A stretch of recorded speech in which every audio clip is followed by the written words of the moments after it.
That man murdered my husband. I want something. I take it. He will take everything we have. So you seek revenge? I seek righteousness, but I'll take revenge. Hello everyone, welcome back to From the Cinema. I hope you are all doing well.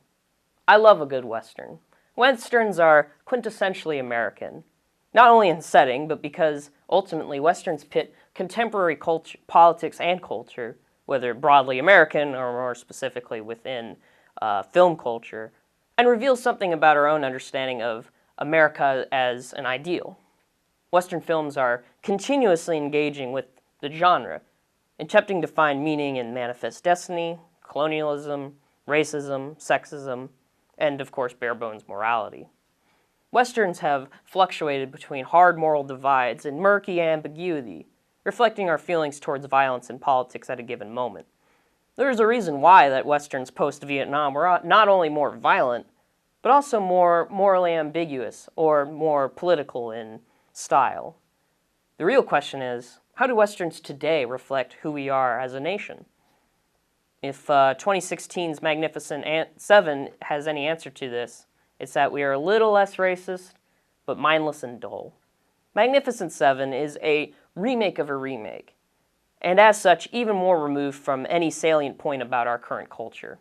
The film, directed by Antoine Fuqua, features Denzel Washington assembling a team of wildly excellent gunslingers to defend a mining town from a rich and evil baron.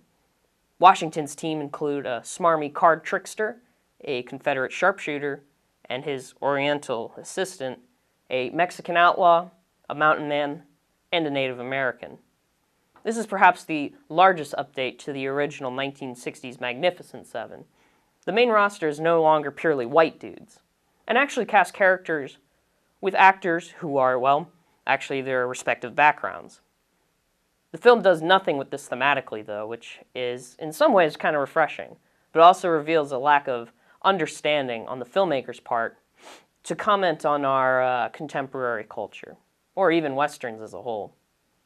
I know I'm asking too much of a Hollywood film at this point, but it would be nice. The director and writer Nic Pizzolatto of True Detective notoriety hit all the standard beats expected of a film like this. The seven are assembled, the bad guys murder wantonly, gunfights ensue. What they lack is any sort of scope or vision beyond just hitting story beats. Pizzolatto's defining trait as a writer, whether good or bad, are absent from the film, and the director chooses time and time again the most banal framing and compositions. The scene that stands out to me as the most uncreative is when the seven come into town for the first time and clean it up of its guards. A more creative director might have taken this moment to showcase the individual skills and reveal character traits through physicalized storytelling. Instead, the filmmaker turns the scene into generic action, inseparable from any two-bit action film. Pizzolatto is even more frustrating writer, whose characters barely meet the criteria of even archetype or caricature. Caricature is perhaps the best way to describe Peter Sarsgaard's Bartholomew Bogue, the greedy industrialist who wreaks havoc against the town. Pizzolatto writes Bogue as a hypocrite who tries to conflate his capitalistic desires as a God-given right, and all the while plundering and murdering. Bogue is supposed to be emblematic of current economic ills, but because Pizzolatto lacks nuance, comes off more as a mustache-twirling cartoon character. Pizzolatto panders to current sensibilities without engaging them. I'd also equate the villain with someone I know, name of Nathan Williams. I would like to exact revenge on him of my own.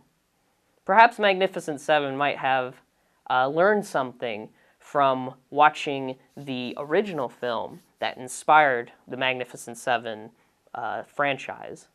Seven Samurai stands today as a masterpiece of action filmmaking. The two clearest distinctions between director Akira Kurosawa's eye of framing and the director's is boring efficiency that is displayed in how the director frames the shot of the bandits coming into town to fight. Kurosawa, shooting up a hill in a wide shot, depicts 100-plus riders coming down, seamlessly flooding the screen as more and more pass over the crest and down the hill. Fuqua, meanwhile, depicts this in medium to wide shots, quickly cutting between sections of the bandits. Kurosawa had the sense to depict the overwhelming amount of bandits in one shot, the scope of their troops becoming more and more and more daunting as they came down the hill, while Fuqua shoots as if covering a sports event. It may seem unfair to compare a masterpiece to a modern dull film, but then again, one would think our contemporary directors would have learned something from the past. Consider also the endings of these two films. Both films have 4 of the 7 eventually die, and both eulogize them. However, in Seven Samurai, the remaining samurai watch as the villagers they have protected celebrate, but they do so solemnly. Not only are their own friends dead, but they also must continue living their lives as soldiers for hire. In Magnificent Seven, the remaining 3 ride off into the sunset, while a voiceover tells us that the 7 were considered legendary and even magnificent. The 4 gravestones taking over the frame and victorious music crescendoing. The difference is clear. Kurosawa's ending understood the weight of protection and the lives it costs, while Magnificent Seven panders and fetishizes sacrifice. Kurosawa respects the living, while Fuqua disrespects the dead. It's criminal to think that so many great westerns have come out over the years, especially ones that mine the emotional and political potential. Take, for example, the film Kill and Pray, about a priest who eventually confronts the men who killed his family and is tempted back into violence. Kill and Pray is more than just a revenge tale. It also examines the effects of colonialism and racism, not to mention class consciousness. Pier Paolo Pasolini, the famous Marxist director, even has a small cameo as the protagonist's adoptive father. Such class consciousness is lacking from the supposedly updated Magnificent Seven. Or take the fantastic film Cemetery Without Crosses, where a widow hires a gunslinger to kill her husband's killers.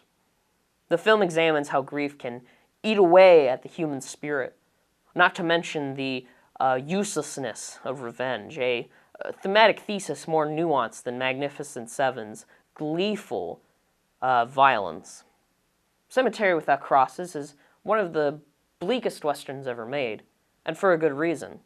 Magnificent Seven is one of the most violent, but for no reason. According to the film review site Wikipedia, Fuqua supposedly loves westerns, citing some of the most famous examples of John Huston, Sergio Leone, and Sam Peckinpah. Those directors understood how their films tied to current political climates, and each were able to leave impressions on the genre that can be considered some of the best work of cinema. Fuqua doesn't seem to share any affinity for the genre, though. The closest he comes to capturing anything close to a Western is knocking off Leone establishing shots. I can't really say much about Magnificent Seven beyond these frustrations. Part of what makes this film so frustrating is that it's just so boring. When everything, every plot point, every shot, every character tick is pre-programmed into our minds as what is a standard action film by a large studio that rakes in millions and millions of dollars looks like, we become passive and disengaged. Not once in the film did I marvel at what was portrayed on screen. I spent most of the time 2 steps ahead of the film, and to be quite honest, anyone could have done the same. It's so dull it might as well have been called the mediocre Seven. I give Magnificent Seven a 4 out of 10, and I do not recommend watching it. I would instead urge you to watch Cemetery Without Crosses, Kill and Pray, and the masterpiece that is Seven Samurai. Thank you for watching From the Cinema. I hope to see you again. How'd we do? I think we killed them all.